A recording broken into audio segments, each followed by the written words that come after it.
saya Alip, ini istri saya Lili, kami dari Bali. Terima kasih.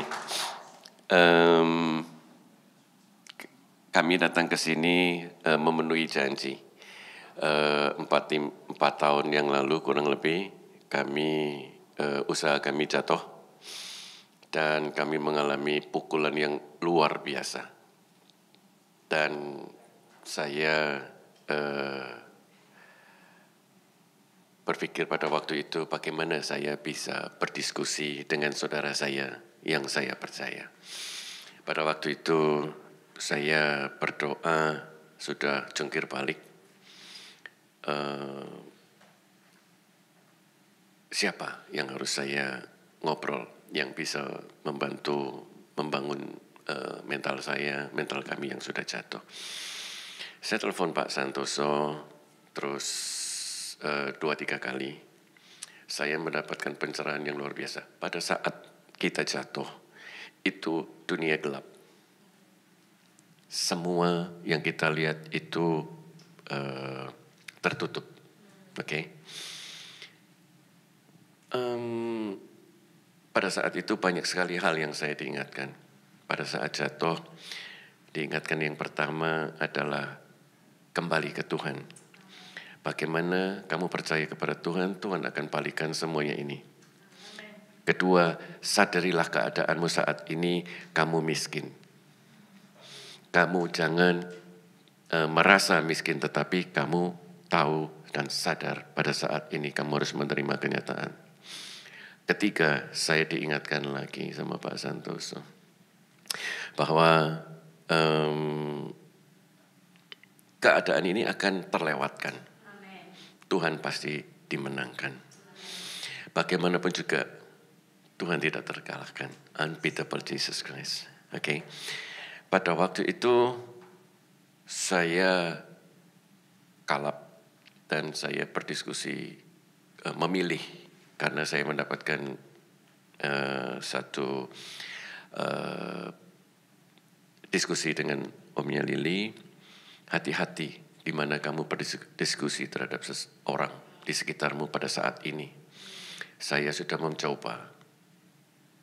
Maaf, harus saya katakan, teman gereja saya pun takut. Teman-teman yang lain takut. Saya mencoba, apakah nasihat dari senior saya ini benar? Ternyata benar. Siapa yang tidak meninggalkan saya? Saudara yang di dalam Tuhan Yesus Kristus. Dan Tuhan tidak meninggalkan kami. Pada waktu kami jatuh, itu anak-anak kami itu tinggal 1 tahun kemudian lulus. Kami ambil keputusan, Li, bagaimana ini? Kita harus ambil keputusan.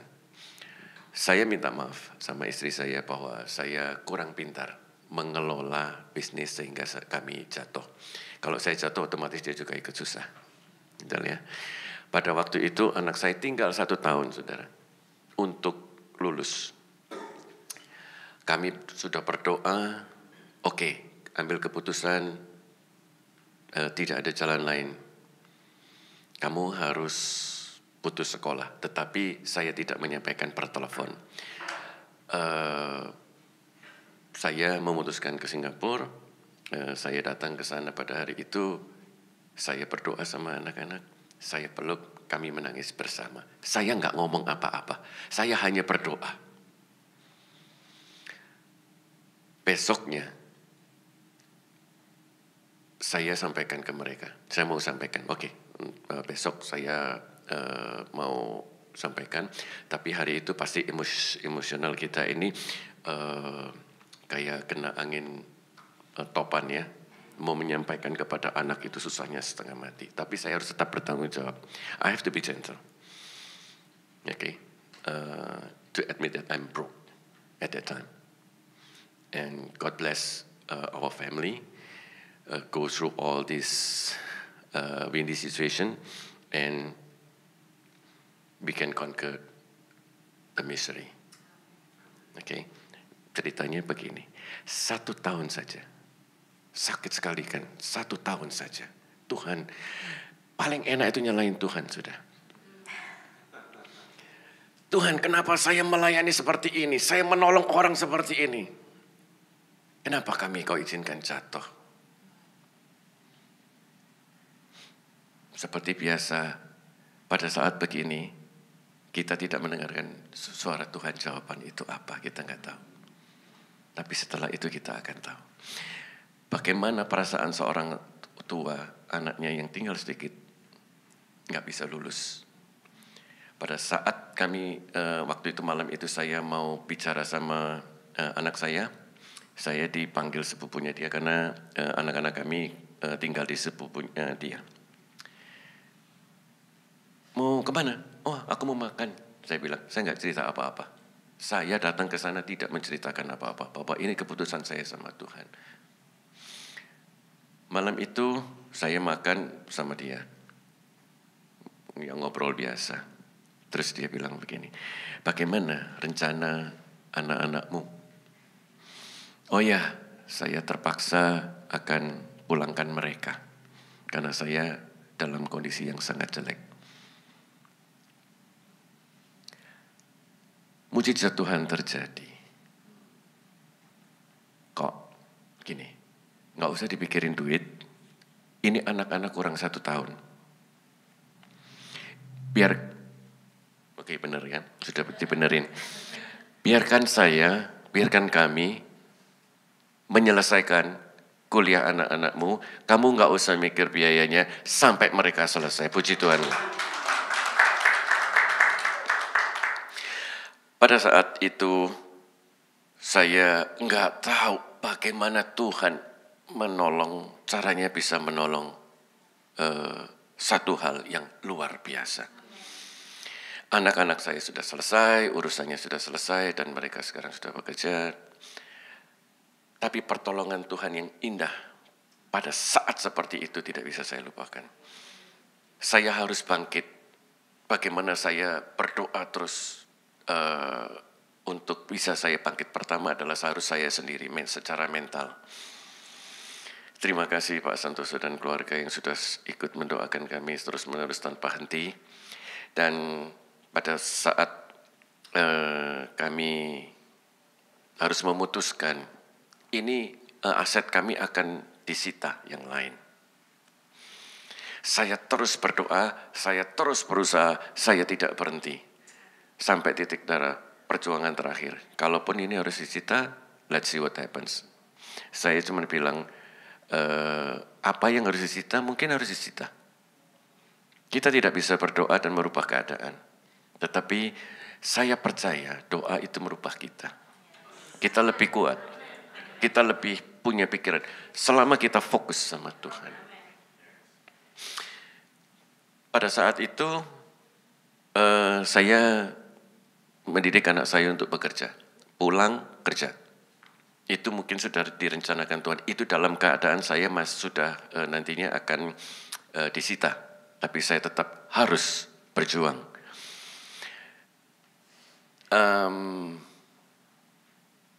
Tidak ada hal yang bisa kita lakukan. Cuman satu yang mungkin saya sampaikan untuk semangat setiap kita mungkin akan menghadapi mungkin aja masalah. Don't give up with God. Tidak akan pernah kalian lepaskan itu. Jangan. Walaupun seolah-olah pada saat itu kita tidak mendengar suara Tuhan.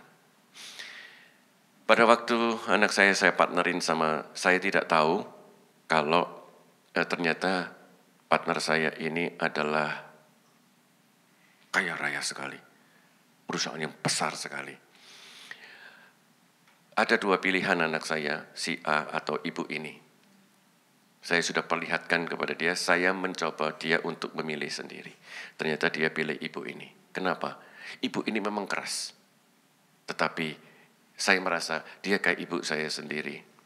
Karena nasihatnya walaupun keras profesional, tetapi saya merasa damai dengan dia. Terjadilah dia berpartner, saya buatin partneran. Hari terakhir, aset saya akan disita. Saya hanya berdoa, saya sudah pasrah, saya nggak bisa ngapa-ngapain.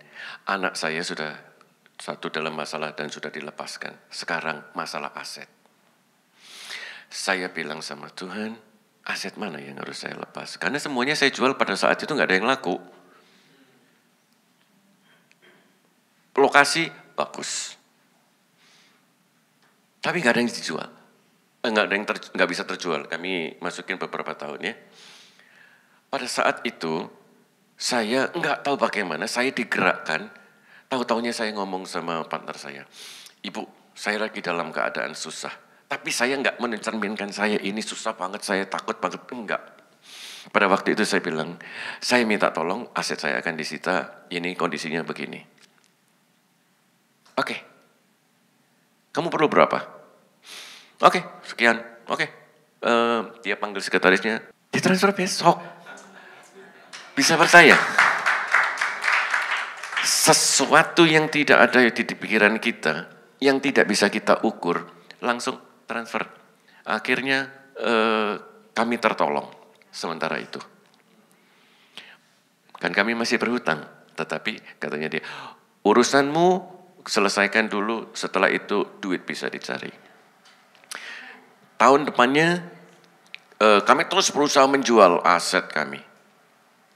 Ruko mau dijual, rumah mau dijual, tetapi waktu itu saya diskusi, saya sama istri saya, kita terpaksa jual rumah, maaf, kita harus jual rumah atau ruko kita, ya udah, nggak apa-apa, kita selesaikan urusan kita. Kamu minta berapa? Sekian. Saya lihat istri saya, kamu mabok kali ya, minta harga segitu tuh siapa yang mau gitu loh. Tetapi saudara lihat, ada satu ucapan yang tidak bisa kita pikirkan. Yang dia minta ini tinggi banget. Tinggi banget saudara. Akhirnya kami, saya dipertemukan sama satu,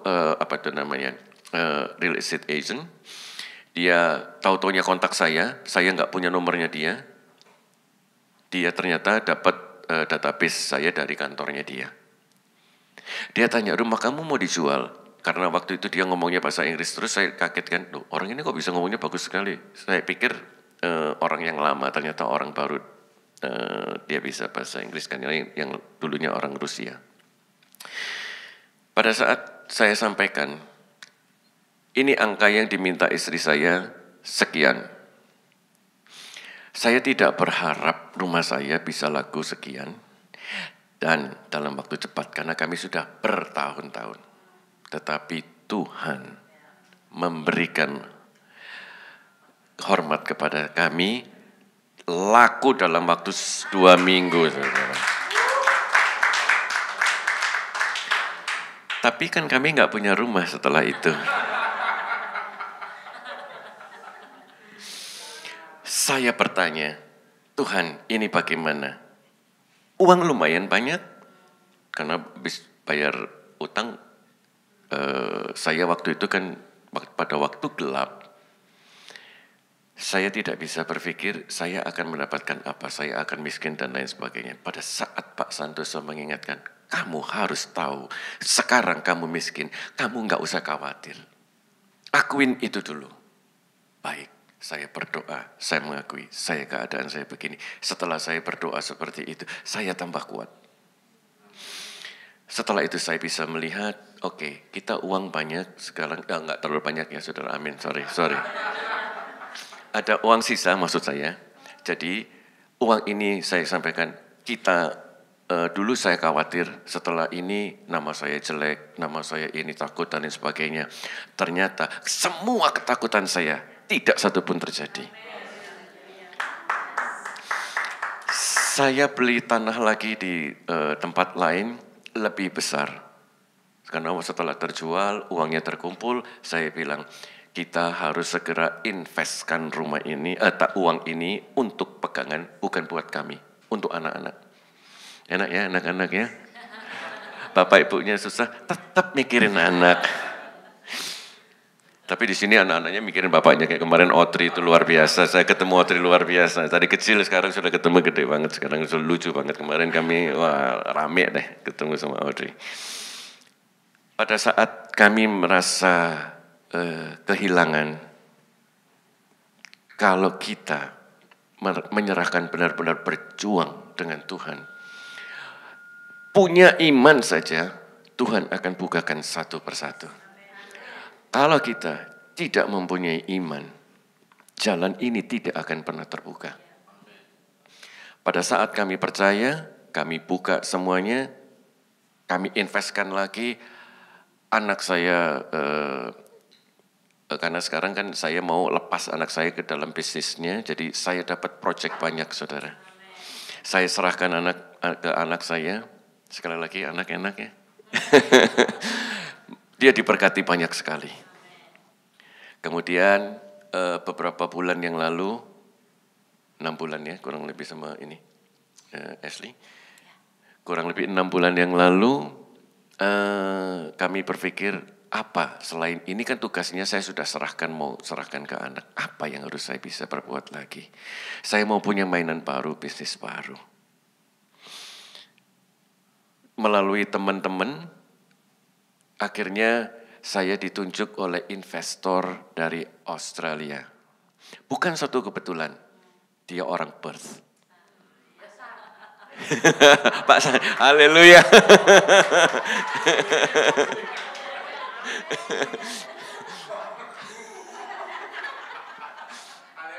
Haleluya. Itu yang Ibu katakan iman, pasti terjadi sebentar lagi, amin. Investor ini dari Australia, dan puji Tuhan kemarin waktu kami meeting, ini perjuangan Budayu luar biasa. Saya bisa melihat Budayu nemenin kami itu sudah kedinginan, capek, tapi itu berkat Budayu semuanya ini bisa tercapai ya. Pada waktu saya meeting, saya ambil keputusan, bagaimana kamu? Kita lakukan yang mana ini yang mau kita selesaikan? Oke, 3 proyek ini kita tutup minggu depan. Luar biasa nilainya, saudara.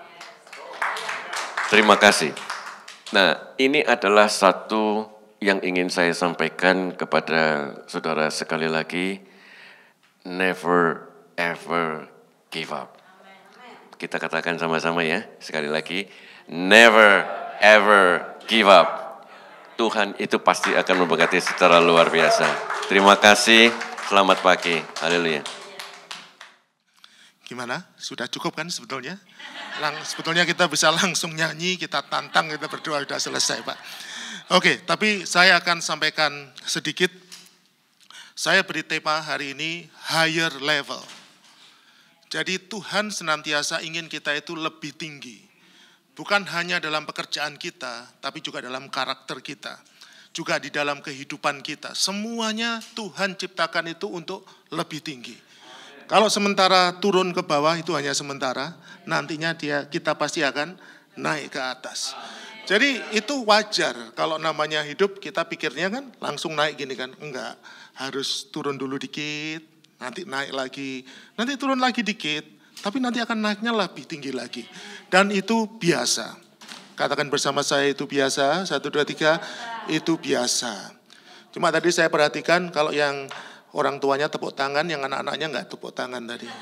Mereka tidak pernah berpikir bahwa jual rumah di harga lebih tinggi itu mukjizat, itu mereka tidak bisa berpikir. Mungkin bagi mereka berpikir dapat pasangan yang lebih cantik, lebih tampan itu mukjizat. Tapi bagi kita itu dapat nilai menjual rumah nilainya lebih tinggi hari-hari ini, itu sesuatu yang luar biasa. Oke, kita akan lihat dulu ayatnya. Saya akan ambil ayatnya di dalam pencobaan di padang gurun. Jadi saya percaya bahwa kita juga akan dicobai dulu sebelum bisa dipakai Tuhan luar biasa. Masuk dalam ujian dulu. Bapak Ibu percaya enggak? Sebelum Tuhan Yesus dipakai secara luar biasa, dia harus masuk dalam pencobaan terlebih dulu.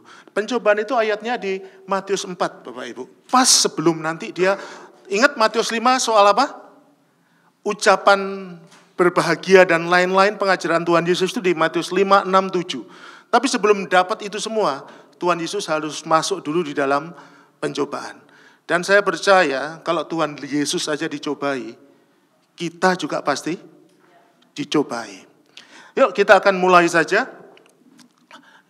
Saya akan bacakan ayat yang pertama. Maka Yesus dibawa oleh Roh ke padang gurun untuk dicobai iblis. Yang mencobai siapa? Yang bawa? Wow, pinter. Jadi kalau kita, ada orang berkata kita dicobai Tuhan, no. Tuhan tidak pernah mencobai. Tuhan mengizinkan kita dicobai. Jadi kalau ada orang bertanya, kenapa saya gini, kenapa saya gitu? Itu mah karena diizinkan oleh Tuhan. Jadi itu yang terjadi. Dan setelah berpuasa 40 hari, 40 malam lamanya, tidak makan berapa banyak Bapak Ibu? Pernah nyoba tidak makan 40 hari, 40 malam? Dulu pernah pada waktu masih muda doa puasa 3 hari aja udah ada halusinasi gitu ya. Apalagi ini 40 hari 40 malam akhirnya laparlah Yesus. Jadi yang pertama Bapak Ibu saya mau ingatkan kita akan dibawa masuk sendirian. Katakan bersama saya sendirian. Sendirian. Orang kalau kita datangi ya kan menolak, betul Pak tadi Pak. Kalau kita punya masalah, tidak ada orang yang ingin berkata-kata, berdiskusi dengan kita. Takutnya nanti kalau diskusi, akhirnya itu loh kadang-kadang. Lah itu sungkan, nolaknya sungkan. Lah oleh karena itu memang ada pengalaman sendirian, di mana kita tidak bisa mengandalkan siapapun. Kita dibawa sendirian, kita dibawa dalam kondisi lapar. Sendirian dan lapar. Saya percaya banyak di antara kita itu juga sudah masuk fase ini. Di mana tidak ada lagi yang bisa nolong, sendirian, kelaparan, seolah-olah dibiarkan. Saya berkata itu tanda higher level, itu sudah semakin dekat. Karena kalau nggak kayak gitu, tidak akan masuk ke sesuatu yang lebih baik. Harus dalam kondisi yang sangat buruk. Dan kalau kita masuk ke dalam kondisi lebih buruk, itu rencananya pasti luar biasa. Dan kita lihat ujiannya itu ada 3 Bapak Ibu. Yang pertama, temptation yang pertama, itu saya beri judul easy and instant. Jadi tantangan pertama itu adalah kita pinginnya mudah dan cepat. Mudah dan cepat. Segala sesuatu maunya mudah dan cepat. Kalau orang lapar, maunya makannya kapan? Sekarang. Berapa detik lagi? Nggak ada detik-detikan. Now. Bisa ditunda sejam lagi? Oh nggak bisa. Lapar sekarang ya. Sekarang. Easy dan instan. Nah, oleh karena itu dalam kondisi sangat lapar 40 hari, Matius 4 ayat 3, lalu datanglah si pencoba itu dan berkata kepadanya, baca sama-sama 1, 2, 3, jika engkau anak Allah, perintahkanlah supaya batu-batu ini menjadi roti. Saya cuma mau tanya saja, Tuhan Yesus punya kuasa enggak menjadikan batu itu roti? Punya loh Bapak Ibu. Bisa enggak dia langsung mikir aja batunya jadi roti, bisa enggak? Bisa. Tapi Tuhan enggak pernah melakukan itu. Tuhan kita tahu, Tuhan biarkan dulu sampai diuji kan. Dia sabar. Padahal maunya sekarang. Maunya itu sekarang. Siapapun di antara kita lah. Kalau kita lagi punya masalah, maunya lepasnya kapan? Sekarang kan? Ditunda 2-3 kali pencobaan lagi mau enggak? Enggak mau. Maunya sekarang. Dan kalau perlu kita harus pakai kuasa untuk membuat sesuatu yang dalam nama Tuhan Yesus jadi. Dan ketika saya perhatikan ayat ini, kadang-kadang kita juga seperti itu Bapak Ibu. Kalau lapar, itu harusnya kan makan ya. Apa boleh sih kita berdoa supaya batu itu jadi roti? Kalau kita nggak kerja, firman Tuhan katakan, jangan makan. Ada fase yang harus kita lewati. Ada proses. Kadang-kadang ujiannya yang pertama itu tidak mau lewat proses. Dan kalau perlu pakai kuasa Tuhan untuk melewati proses.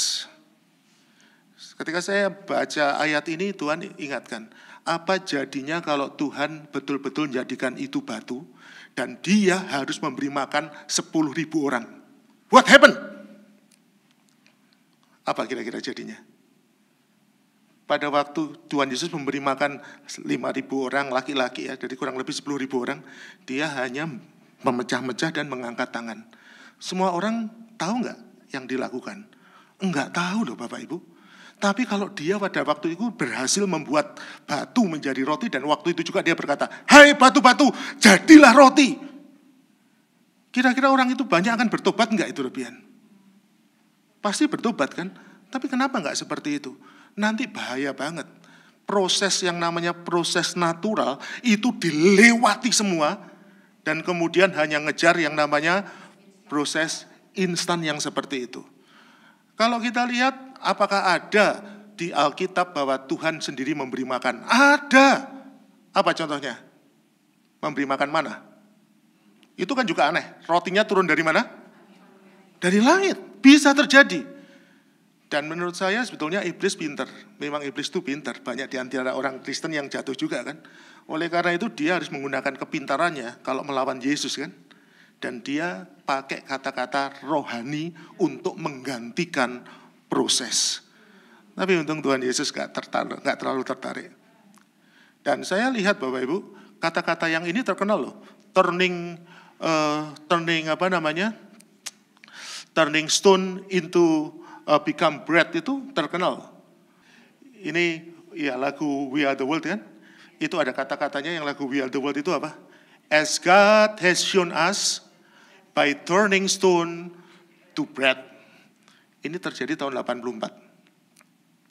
Jadi pada waktu itu Ethiopia terjadi kelaparan luar biasa. Matthew udah lahir tahun 84. Belum ya, itu tahun. Nah, itu gambar ini, salah satu gambar yang menang Pulitzer ya, foto yang menang itu ya. Gara-gara itu mereka semua berlomba-lomba nyumbang. Lah, Michael Jackson sama Lionel Richie buat satu lagu judulnya We Are The World. Terus kemudian Haiti tahun 2005 pada waktu COVID itu juga lagu ini sebetulnya mau dinyanyikan lagi, ternyata nggak terlalu. Lah, dia ada kata-kata gini, as God has shown us by turning stone to bread. Saya ngomong ini salah ini. Apakah ada firman Tuhan mengatakan bahwa Tuhan mengubah, malah tadi dikatakan bahwa ubahlah, dan Yesus berkata no. Tapi ini yang dunia itu seperti ini. Dan pada waktu itu Ethiopia, Bapak Ibu tahu, itu tahun 84 itu luar biasa. Tapi kemudian Ethiopia bertobat ya.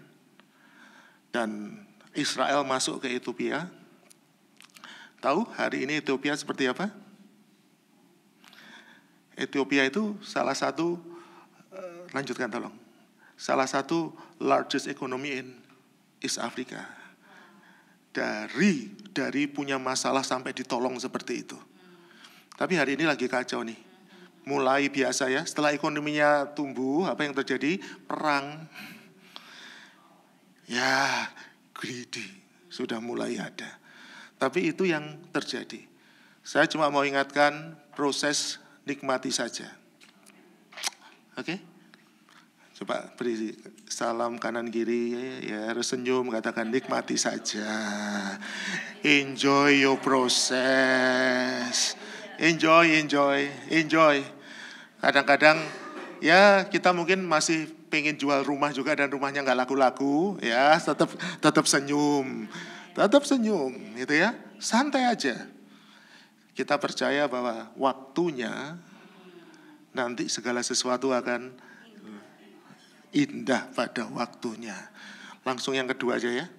Yang kedua itu sensation.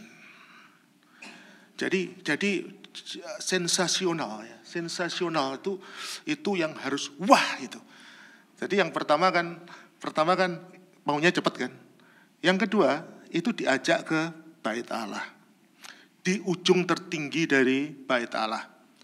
Kemudian iblis membawanya ke kota suci dan menempatkan dia di bumbungan bait Allah. Diajak itu pakai apa ya Bapak Ibu? Ya, di junjungan paling tinggi itu tidak mungkin naik ya, berarti bawa terbang itu ya. Tuhan Yesus sampai ke sana, jika engkau anak Allah, jatuhkanlah dirimu ke bawah. Sebab ada tertulis mengenai engkau, ia akan memerintahkan malaikat-malaikatnya dan mereka akan menantang engkau di atas tangannya supaya kakimu jangan terantuk kepada batu. Bait Allah itu rame Bapak Ibu. Kalau ada Yesus tiba-tiba turun jatuh dari bait Allah pada waktu itu, kira-kira beritanya apa ya? Sensasi enggak? Sensasional, luar biasa. Dan kita kan memang senangnya sesuatu yang luar biasa kan? Betul apa enggak? Enak mana kita dibayari orang hutang, atau kemudian kita jalan-jalan, kemudian kita ketemu harta karun. Terus yang ketiga, gimana caranya, lebih enak mana tiba-tiba kita lihat malaikat dulu datang ke kita, kemudian dia membawa emas ke kita. Pilih mana? Dibayarin orang, atau kemudian nemu harta karun, atau malaikat datang memberikan kepada kita emas. Atau Tuhan berhikmat dan bisnis kita lancar. Pilih mana? Enggak, saya mau tanya. Kalau saksi di sini loh, kalau saksi di sini dan berkata, puji Tuhan, Tuhan berikan hikmat, bisnis saya lancar. Itu orang-orang kan berkata apa? Terlalu biasa. Biasa. Betul enggak? Dan Tuhan Yesus diajak untuk melakukan sesuatu yang sensasional. Dan itu mencobai Tuhan. Dan Tuhan Yesus enggak mau. Jangan pernah meragukan kehebatan Tuhan dengan mencoba lakukan sesuatu yang sensasional. Katakan, kita tidak butuh sensasional, 1, 2, 3. Kita tidak butuh sensasional. Beberapa kali Tuhan Yesus berkata kepada itu, jangan beritahukan kepada siapa-siapa apa yang terjadi padamu. Betul enggak? Tapi ada kalanya Tuhan ingin menjadi saksi. Mereka jadi saksi. Ada kalanya itu tidak perlu diberitakan. Tidak perlu. Ada kalanya cuma jadi konsumsi kita sendiri. Jadi kalau ada di antara Bapak Ibu yang betul-betul merasa bahwa hidupnya cuma biasa-biasa karena tidak ada sesuatu yang sensasional, saya mau ingatkan, Tuhan tetap bekerja dalam hidupmu walaupun kelihatannya tidak sensasional. Biasa pun enggak apa-apa, tapi berkat Tuhan, rencana Tuhan itu luar biasa di dalam diri kita. Segala sesuatu kelihatannya lancar-lancar. Bahkan beberapa orang berkata, bad news is good news. Kalau enggak ada cerita-cerita yang terlalu, jadi orang enggak terlalu tertarik lah kalau cuma yang biasa-biasa. Tapi beruntunglah kalau hidupmu biasa-biasa. Enggak perlu yang sensasional lah. Yang penting Tuhan pakai kita luar biasa. Hanya kita yang tahu bagaimana Tuhan ingin mengerjakan sesuatu di dalam diri kita. Tidak usah mikir yang terlalu jauh. Cepat ini. Oke. Yang ketiga, ini yang harus hati-hati Bapak Ibu. Worship yang namanya blessing giver.